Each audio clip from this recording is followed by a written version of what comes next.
My name is Sister Rebecca. I am in charge of the monastery at the holy site of Emmaus-Nicopolis.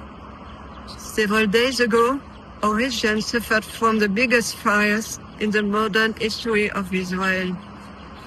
Our main building has been saved due to the bravery of Israeli firefighters and that of our brothers. However, the immense fire has completely destroyed several other buildings in the property, including the garden.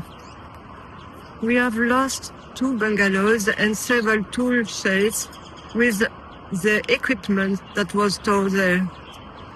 The fire was completely melted and destroyed our water, sewage, and electrical system. We would truly appreciate your help right now, as the damage is immense.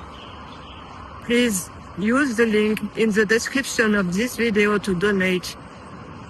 Feel free to share this message with our friends, and most of all, pray for us. Thank you. תודה רבה.